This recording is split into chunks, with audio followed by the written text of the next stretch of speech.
Salut à tous, c'est Pank de la chaîne, bienvenue sur cette vidéo qui va continuer un petit peu de parler de la première convention d'hypnose moderne qu'on a fait à Nice ce week-end et surtout revenir sur un élément qui peut être utile à tout le monde dans le cadre de nos pratiques comme de façon générale dans le quotidien, c'est l'importance de rester soi-même. J'insiste vraiment sur ce point-là, on a pu avoir donc pendant ces 3 jours 12 experts avec des philosophies de l'hypnose, des façons de travailler complètement différentes, avec même des perceptions de ce que c'est l'hypnose, de ce qu'est une session d'hypnose. Et pour ceux qui suivent un petit peu, vous l'avez déjà vu par rapport au podcast que je vous propose. Souvent, j'ai reçu beaucoup de personnes qui n'ont pas du tout la même façon de percevoir ce qu'est la thérapie, de mettre en place de la thérapie. Certains bossent sur des stratégies, certains bossent que sur du symptomatique, certains travaillent avec de l'intuition, certains travaillent avec des machines, d'autres pas de machines, etc. Il y a plein de façons de faire. Ce que je disais dans une des assemblées plénières, c'est vraiment prenez le temps de simplement être vous. Plus vous voyez la possibilité d'avoir de la diversité, plus vous voyez des façons de faire qui sont même éloignées de vous, plus ça vous donne la possibilité, l'option de vous dire je peux bosser comme je suis. Bien sûr, on est sur des logiques d'accompagnement, donc c'est pas simplement balancer toutes nos névroses, nos mal-être et nos malaises au travers d'un masque qui serait le masque du pro et qui pourrait facilement contre-transférer, être inquisiteur sur certains aspects, donner des réponses non pas aux partenaires mais à soi-même. Bon, bref, toutes les problématiques qu'on peut connaître quand souvent on n'a pas assez de recul vis-à-vis de soi-même, de travail vis-à-vis de soi-même. Mais hormis ça, soyez libre d'être vous. Soyez libre de teinter la façon de fonctionner, d'organiser, de cadrer, de prendre les postures de votre pratique. Et faites-le en étant, entre guillemets, différent de l'ensemble des postures que vous avez déjà vues, même si vous appréciez les personnes. Pendant une des interviews, à un moment, je disais, je pense qu'on a eu un problème avec la modélisation. La modélisation qui aurait pu être un concept intéressant, vu que dans notre monde, hypnose et PNL, ça a été surexploité, on a l'impression de devoir être la personne que l'on modélise. Et plus on veut la modéliser parce qu'on estime qu'elle est compétente, plus on se ferme aux autres modèles possibles. Et c'est comme si on était en train d'inscrire un ensemble d'éléments qui, au bout d'un moment, ne représentent pas qui nous sommes. Qui peut avoir pris des modèles qui sont aujourd'hui obsolètes parce que plus de maturité, plus de recul, etc. Mais surtout, cette idée de modéliser constamment fait une espèce de focus sur une façon bonne de faire qui pourrait initialement être une excellente idée, mais qui s'avère avec les années complètement enfermant. Et on le voit avec plein de jeunes, voire de moins jeunes praticiens, qui sont encore des clones de leurs instructeurs, qui sont encore des clones de personnes qu'ils ont pu complètement modéliser au travers des vidéos, au travers des séminaires, etc. Rester soi-même, c'est déjà apprendre à se connaître soi-même et à connaître bien sûr ses forces et faiblesses. Donc là, on revient sur le principe de thérapie et ou travail sur soi et savoir l'exploiter dans un cadre défini qui est celui de l'accompagnement. Oser être, c'est oser faire des choses teintées de votre être. Dès lors, oui, il est possible que les gens puissent ne pas apprécier ce que vous faites, la façon dont vous le faites, la philosophie autour, etc. Et beaucoup n'osent pas être eux-mêmes parce qu'ils se disent que les partenaires, les clients, les patients, etc., pourraient rejeter, ne pas adhérer, ne pas être satisfaits. Sauf qu'avec les semaines, les mois et les années, ils confondent ce qu'ils font avec ce qu'ils sont. Et même si c'est teinté de ce que nous sommes, ce n'est qu'une parcelle, en tout cas très orientée, très travaillée, qu'on utilise en session. même si l'œuvre vient de « je suis », prenons le temps quand même de se rendre compte que c'est juste l'œuvre et que des personnes peuvent ne pas adhérer à cette œuvre-là. Là encore, si vous êtes mal à l'aise avec le fait qu'on ne puisse pas accepter votre façon de travailler, faites-vous suivre, vous travaillez dessus. Là, rapidement, ce qui était sympa, c'est que donc on avait différents animateurs qui étaient excellents, c'était trop cool. Et hop, on va reprendre ça comme ça.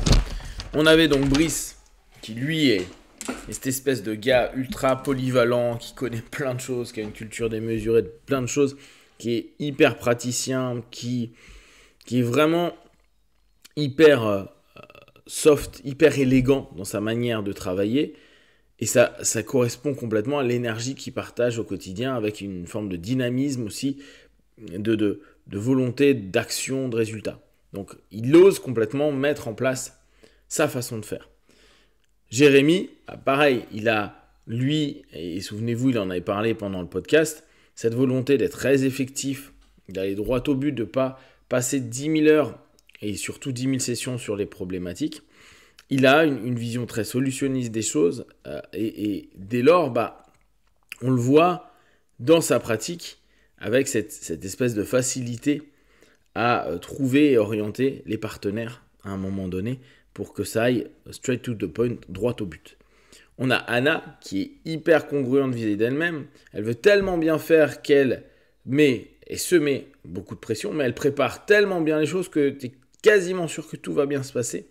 Et c'est donc dès lors logique qu'elle développe un podcast Oser se lancer, parce qu'elle-même, à chaque fois, c'est ce qu'elle refait. Elle recommence, elle ose être quelque chose, quelqu'un, présenter des choses avec cette énergie, en se mettant une pression au départ, mais en faisant des trucs géniaux. Nazmine, on sent le bulldozer, qui est en plus dans un monde qui est, comme elle m'expliquait, hyper problématique, qui est le monde hospitalier, etc. Et on la voit mettre en place des projets, oser, agir, hypnose médicale, hypnose d'urgence. Et elle est toujours dans il faut que ça avance, il faut que ça avance, il faut que ça avance. On n'a pas le temps et si ça avance pas, on fait autre chose et on trouve une alternative. Lee, elle a cette énergie et cette douceur dans tout le temps. J'ai bien aimé, il y en a qui disaient Lee, c'est sourire. Elle est tout le temps dans le sourire, dans l'accueil des choses avec le sourire, dans le recadrage avec le sourire. Et on voit dans sa manière de faire, c'est toujours cette énergie-là qui est en place. Sandrine, cette façon de présenter avec beaucoup de bienveillance, avec beaucoup d'intuition, et c'est là où on voit que sa perception de l'accompagnement est beaucoup sur ce qu'elle va ressentir, percevoir dans un ici et maintenant avec le partage du partenaire. Là aussi, ça représente beaucoup cette personnalité intuitive dans le feeling d'elle-même. Claire, qui était dans tout le travail de mindfulness, pareil, elle a, en tout cas moi là je la connais pas très bien, mais dans ce que j'ai pu voir et écouter, il y a vraiment cette notion d'être complètement dans cet univers de pleine conscience, parce qu'elle est habitée par ça, parce qu'on sent qu'elle a été complètement aidée, sauvée par cette notion-là. Denis, très cash, très orienté à expliquer plein de choses, à partager énormément et à faire s'éveiller constamment les gens, et on l'a complètement dans sa dynamique, en tout cas dans ce qu'il nous a présenté ça, d'hypnose spirituelle. Michel Kaplan, on avait vraiment ce spécialiste et ce professionnel, magicien, mentaliste et hypno, qui avait une posture qui était posée, on l'entendait, il savait prendre et partager son énergie, son charisme, etc. Manu Winter, où on avait cette notion où c'est bon, il n'y a pas besoin de parler 10 000 heures, vous pouvez faire plein de choses par le corps, avec le corps, au travers du corps. Tout passe par des différents éléments, et il est important de les comprendre et de faire une hypnose qui n'est pas forcément qu'avec le verbe.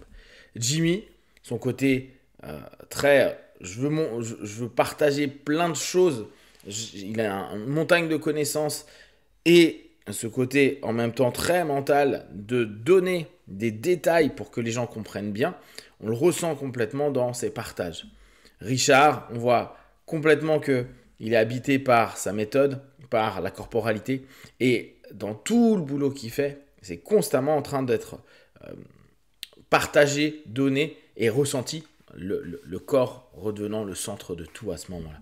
Donc, chacun, à sa manière, va apporter, amener, développer une forme d'accompagnement, d'hypnose, en étant eux-mêmes. Et on revoit, quand nous on parlait en dehors, bien sûr, des présentations, qu'ils ont intégré ce qu'ils sont dans la dynamique professionnelle et dans le partage qu'ils vont faire en accompagnement. Donc, prenez le temps de vous découvrir, de prendre plaisir, d'oser être vous et de partager ce vous, en partie bien sûr, dans vos sessions, dans votre quotidien. Et dès lors, vous allez vous rendre compte que c'est moins énergivore, c'est hyper agréable et ça vous permet aussi de continuer à être plus en phase avec ce que vous êtes profondément. Si vous avez des questions, des remarques, partagez-les sur Facebook, YouTube, je répondrai le plus rapidement possible.